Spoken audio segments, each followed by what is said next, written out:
Hello everyone, I hope you're doing well today. Today I have something different for you, a story of an old man who held on to patience through the hardest times and in the end received an incredible reward. There was once an old man who lived in a small, forgotten corner of the world.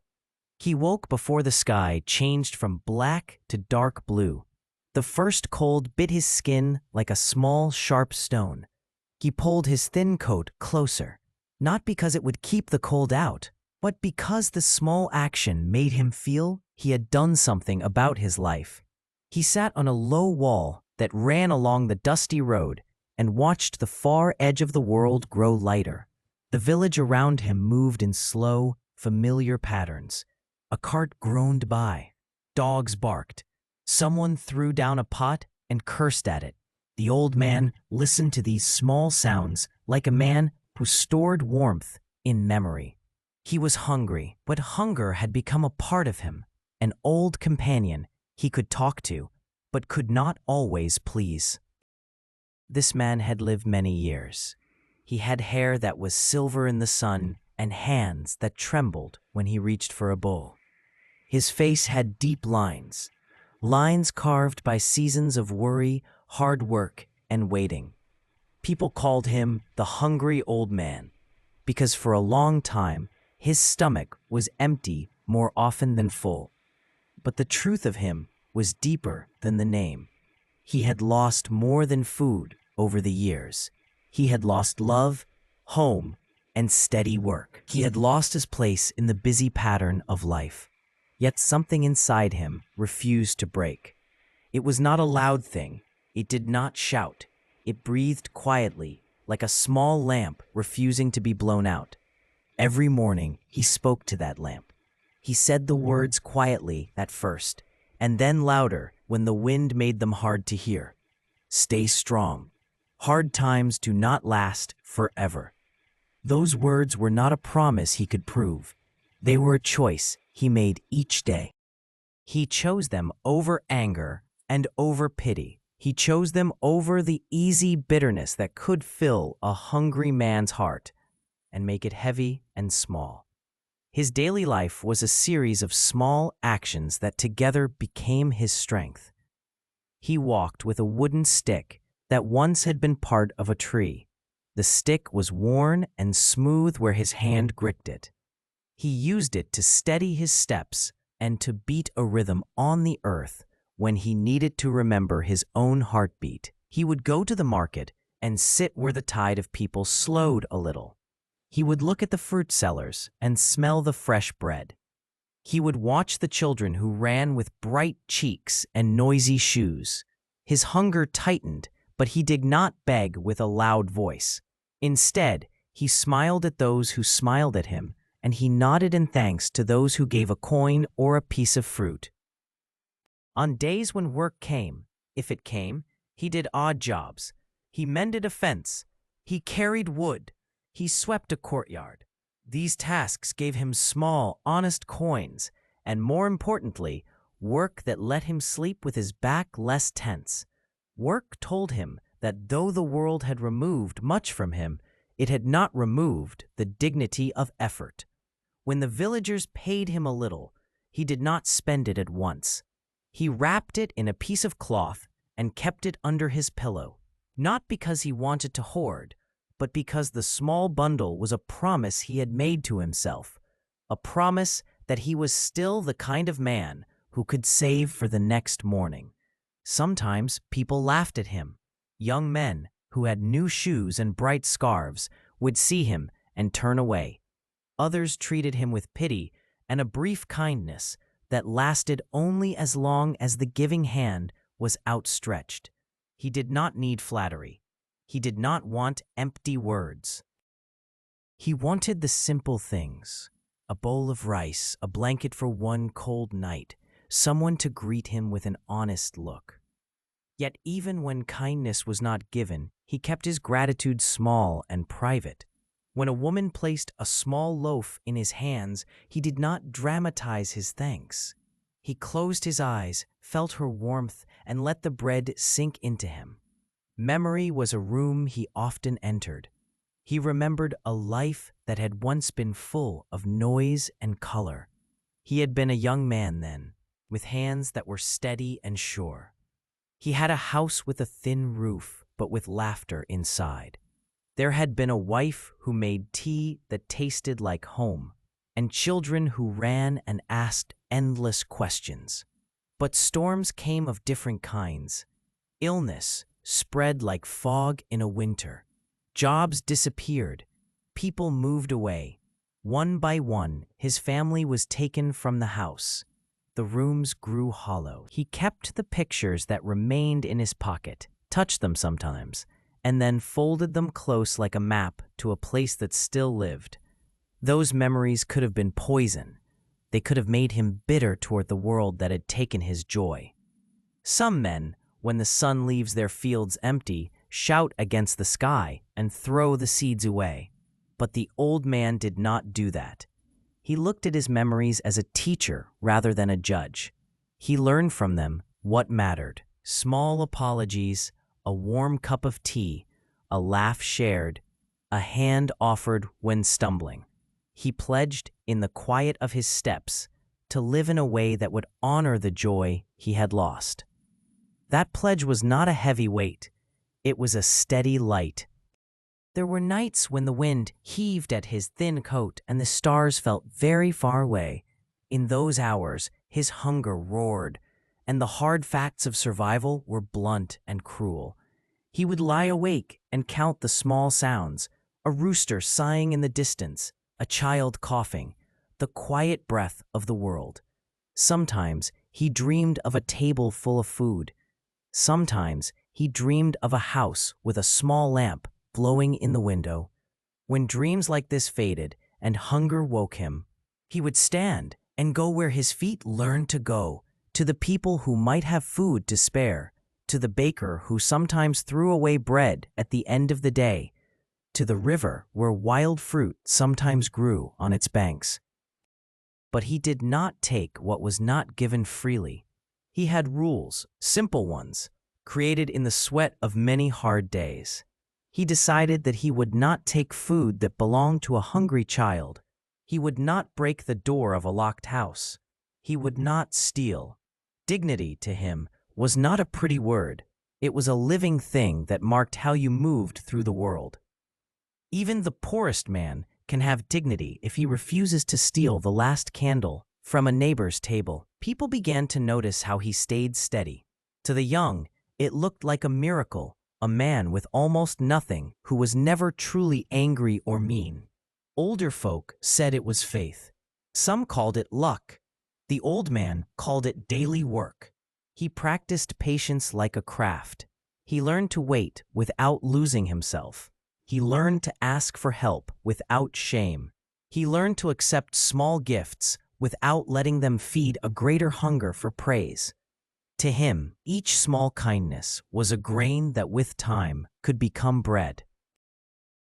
Once, during a long dry season, the river that gave the village water ran thin and the crops failed. The village became small in a different way. People fought over jobs and food. The mood tightened like a rope. The old man found less to do. Coins were rarer. He spent long days sitting where the sun warmed the stone and watched people worry. And yet, he kept his rule. Do not take from those who truly have nothing. Instead, he shared the little he had saved and hid under his pillow. He gave away the pieces of bread he kept for a rainy day. When a family with a sick child asked for his small store of coins, he handed them over. The child survived. The child's mother never forgot that small kindness, and later she would tell the story of the hungry man who gave even when he had almost nothing. Years passed in a pattern of weather and work. The old man's life did not change suddenly. It improved slowly, like a path being cleared by patient hands. People who had once laughed found themselves watching him with a different eye. The young, who had no patience yet, started to come and sit beside him sometimes. They wanted to hear his short sayings. He did not preach. He spoke in small stories, once about a rooster who kept crowing despite the rain, once about a small girl who learned to sew and then paid for her father's medicine. These stories were simple, but they carried a warm, stubborn truth. Endurance often looks plain when it lives among us, but it works quietly. One morning, a stranger arrived in the village. He rode with a small group and wore clothing that smelled of a long road. He had the look of a man who had seen many places. The market hushed for a short hour as people gathered to watch him. He asked questions about the village, about honest men, and about who cared for the land without taking more than needed. People talked in small voices, and then the name that came up again and again was the hungry old man. The stranger found him on the low wall with his wooden stick. He sat across from him and asked questions as if he were a child trying to learn the shape of a leaf. "Why do they call you hungry?" the stranger asked. The old man shrugged and offered a small smile. He said, "Because I am hungry, but that is only one part of who I am." The stranger asked, "What makes you strong? What keeps you going when the world seems to give nothing?" The old man looked out toward the road, where a child was chasing a bright paper kite. He pointed at the kite with a slow finger and said, "We watch the kite and think only of the wind, but the string makes it ours. Strength is like the string. You cannot see the string from a far distance, but it holds what otherwise would be gone. I tie my life to small things. A job done well, a kindness given, a promise kept. That keeps me." The stranger listened, and the lines in his face loosened as if some answer fit into a space he had been uncertain about. He invited the old man to speak more, and the old man spoke until the sun moved high and the market bustle began to return. The stranger heard the simple truth of the old man's life. He heard how the man never refused to work, how he cared for the land he crossed, how he taught the children to respect the earth. The stranger smiled and asked one last question. "If I gave you a chance to change your life, would you accept it?" The old man paused and let the question sit like a small stone on his tongue. He had learned to be careful about dreams that sounded too bright. "I would accept," he said finally, "but only if I can stay the man I am. I do not want to change the reasons I wake each morning." The stranger nodded. He saw something in the old man that had no price. He offered a job, not just any job, but one of trust. The stranger owned land in a place far from the village. The land had been neglected. It needed steady hands and someone who would treat it as a living thing rather than a number. The stranger said simply, "I will give you the care of the land and the people who work it. Prove you can keep them safe and honest." Others in the village were surprised. Some were skeptical. "Why him?" they said. "He is thin as a stick." But the stranger had watched and listened, and he knew that outward strength was not the only measure of a man. He chose the old man because he saw a string that bound him to a life of patience and honesty. The old man accepted the offer with the same caution he had used for everything in life. He did not imagine a palace. He imagined rows of soil and hands that came early and left late. He imagined teaching those hands to feel the land, to know its moods, to give what it could, and to take only what was fair. The people who worked under him first looked at him with doubt. A weak man could not give strong orders, they thought, but he did something different. He led with small acts. He arrived early. He fetched water. He fixed a fence himself. He greeted each worker by name and learned what each one feared and dreamed. He respected the young who wanted quick work and the old who moved slow but steady. In time, the workers found a rhythm under him. The land listened as well. A patch of soil that had been worn thin began to hold water again. Crops rose where dust had been. The village watched this slow change and began to understand what the stranger had understood. Steady care can make the poor soil give back. Years flowed like a river that does not shout. The old man learned to sleep in a small house near the fields. The house had a proper roof and a small stove. He ate with the workers sometimes and laughed at the simple jokes they told.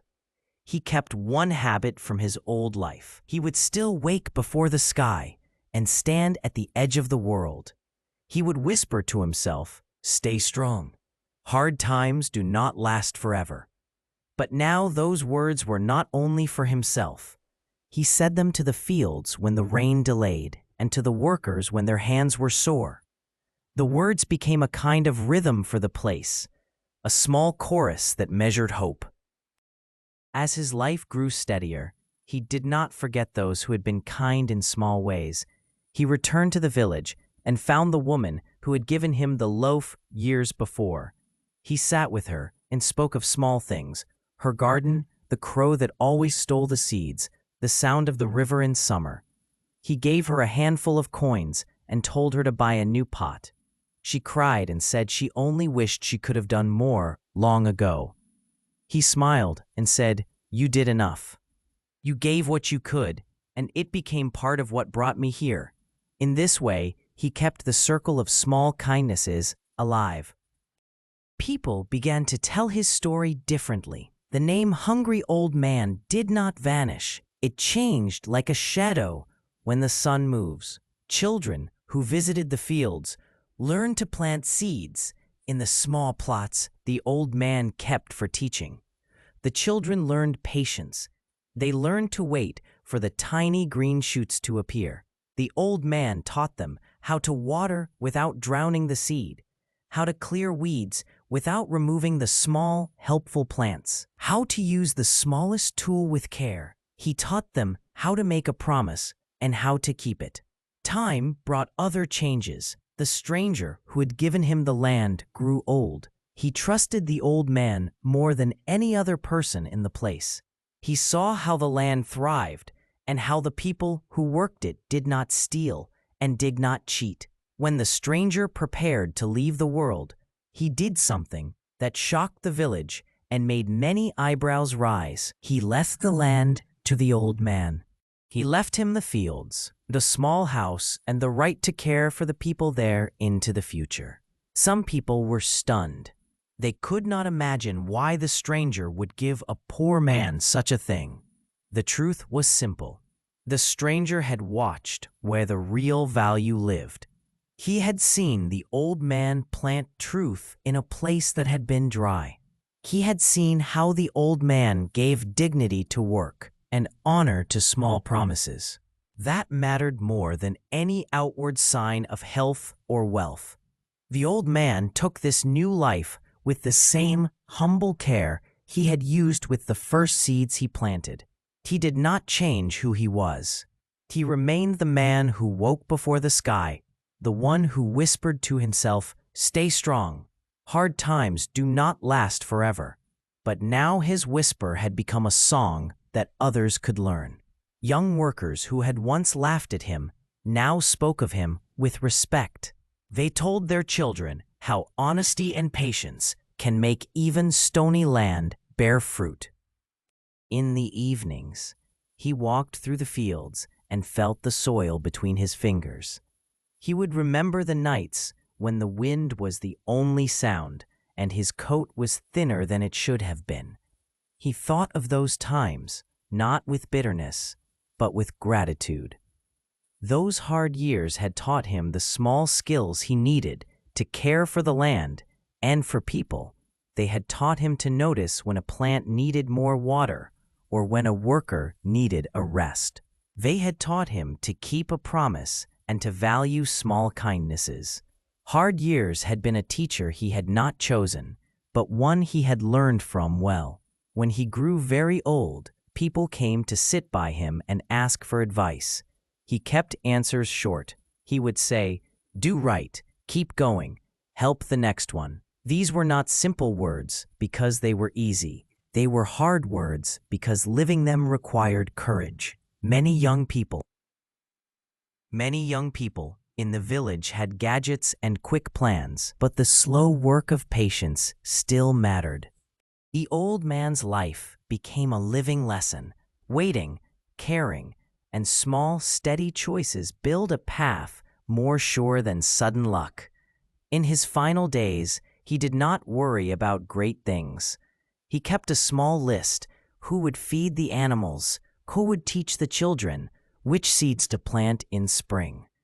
He walked through his fields and touched the leaves that had grown because someone had believed that the land could be helped, not harmed. The workers who had once doubted now learned the same quiet strength. They took turns sitting with him in the late evenings, and they replayed the stories he had told, the ones about small acts that glowed like embers. When his last breath came, it did so gently, as if he had been falling asleep after a long day of work.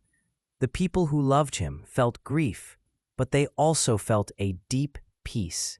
His life had been a proof of something many people had begun to suspect, but had rarely seen lived. Staying strong in hard times is not a strange magic. It is a steady discipline of small choices made again and again. What the world calls reward came to him, but not only the reward of land or coins. The real reward was the trust given to him by others, the children who learned to plant, the workers who learned to keep promises, and the village that learned to see the value in patience.